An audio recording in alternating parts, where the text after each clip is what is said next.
So athletes are constantly advised to learn how to manage their mental game. And over the years that has been a bind because all they've gotten is advice. And nowadays we have some methods that we can teach young athletes. And the purpose of the methods is to quickly relax their body and calm their minds in a dependable, consistent way, rather than them having to wait, wish, and hope that they put a poor performance out of their minds and then they never know what will happen until the next performance moment. So what I've started doing and I've been teaching for the last 12 years is a self-help technique connected to the acupuncture system under the umbrella of a field called energy psychology. And all that really means is it's the psychology field meeting the acupuncture system, and it's tuning into the natural body energy that flows through our entire body. And so since science has proven basically that thoughts are energy, it's important for young athletes to begin to know that the thoughts they have in their brains don't just stay in their brains, it literally travels into their body as energy, and upsetting performances can get stuck or trapped in the body. So this technique, called emotional freedom techniques, EFT tapping is the popular phrasing, is simply a method that's dependable and effective and fast for calming your body and relaxing your mind. And the way it works and is applied, and athletes have said to me over the years that they like that they have something they can actually do as they're working to relax their bodies and calm their minds.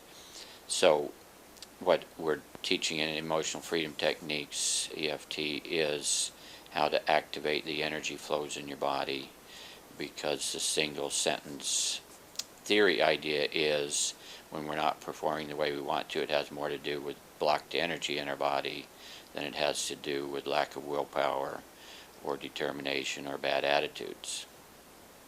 So the intention is to activate the energy flows in your body so that you can relax and have a clear mind. The way it is applied and the way to do it is you're simply using points on your face and torso and hands, and you can physically tap them to start the energy flow. And it's key to focus on the other key difference between this and acupuncture is that you take a mental focus. And to me, the beauty of the technique is that you don't have to change anything that's on your mind. You're tapping these points for exactly what is on your mind. So I'm teaching young athletes the starting place is to tell yourself the truth about what you're currently thinking and feeling, tune your mind into that, and then begin tapping points. So for example, the young pitcher who not so many years ago said to me, I gave up a home run, our team lost, and I'm still thinking about it 2 weeks later. So it can be counterintuitive, or it seems backwards, because athletes are taught to never be negative, keep negative out of their mind. So the critical distinction here is that you focus for what's on your mind and your body, and then begin tapping the points. And so tapping the points means using index and middle finger, and you're physically tapping points.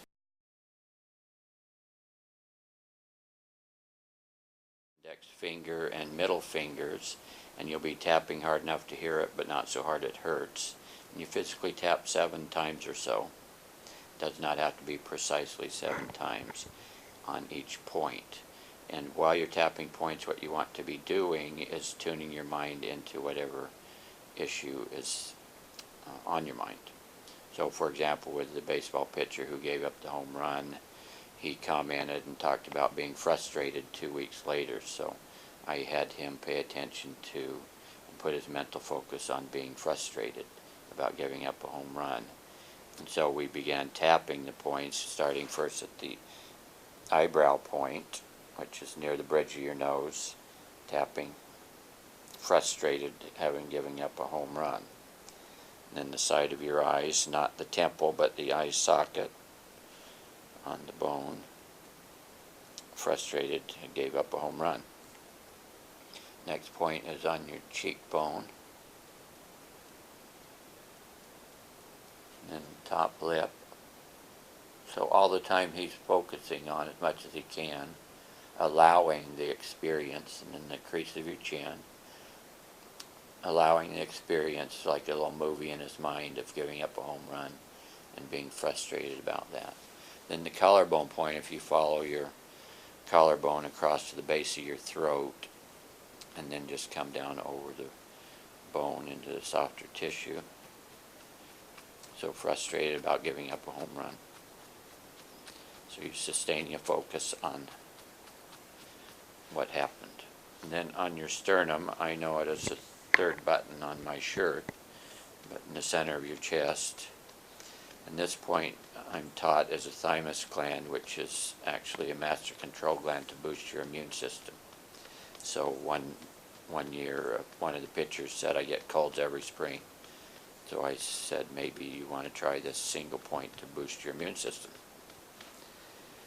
And then the next point is on your ribs. If you go straight down your chest to the bottom of your rib cage, technically it's up 3 ribs right here.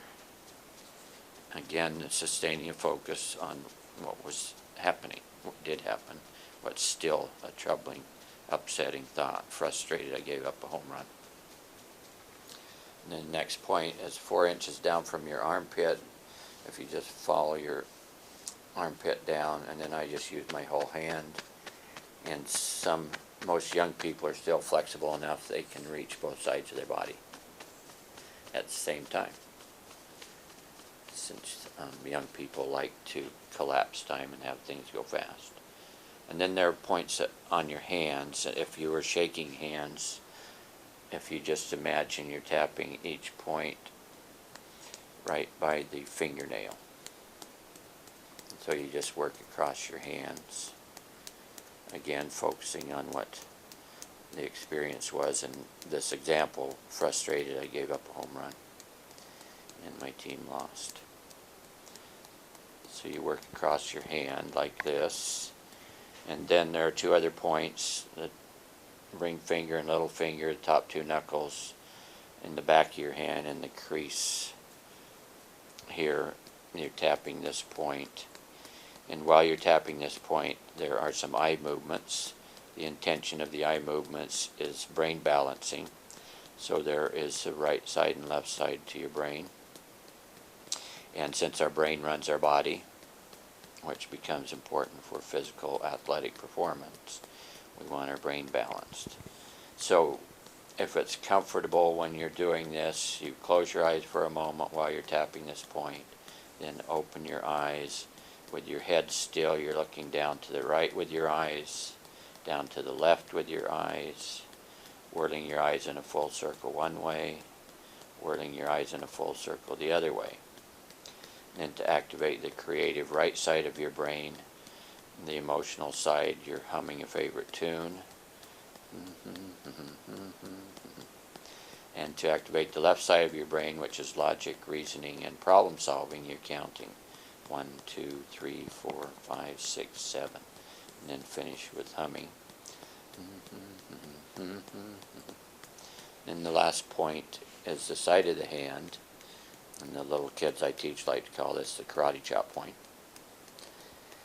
And there's one final piece to the system, and that is a piece about self-acceptance, which simply the idea that you don't have to like what happened, and the truth is that it did happen.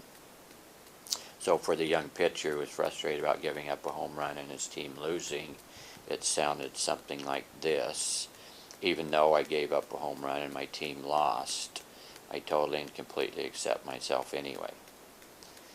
And you say that 3 times to get to self-acceptance. Even though I gave up a home run and my team lost, and I'm thinking about it 2 weeks later, I tried to put it out of my mind and it isn't. The truth is that's happening for the moment, and I totally and completely accept myself and my body anyway.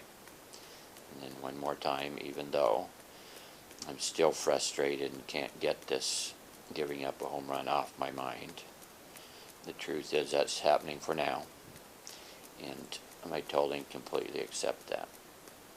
And then after a round of tapping the points, I just invite young athletes to be still, scan their mind and body, and begin to notice what's happening. And so then what I want young athletes to know is, if this is a system or a technique that works for you and then all of a sudden it doesn't work, please let's talk further about it, because there are some ways to fine-tune or improve or make the technique work for you. And so that becomes important in terms of the other point of mental training, which is valuing mental training at a level where you practice as diligently as you practice your physical skills. So in closing, I really do want to highlight that what I've been talking about is methods to be used in sports, concrete specific methods. But I want to highlight, and I want all young people I work with or who might become interested in looking into mental training, that these skills generalize to all areas of their life. So I have had athletes say they've used the energy piece, the tapping, to calm down before a test, or to help them focus in their schoolwork, or get a job at a job interview. So it really, and I have had athletes say, well, I didn't do it anymore because I didn't have anything happening upsetting in sports. So again, I want to highlight that these skills are just very useful for all areas of your life, and there are some actual checklists for all the areas of your life that you might apply the skills. So please feel free to broaden your experience and use of the methods.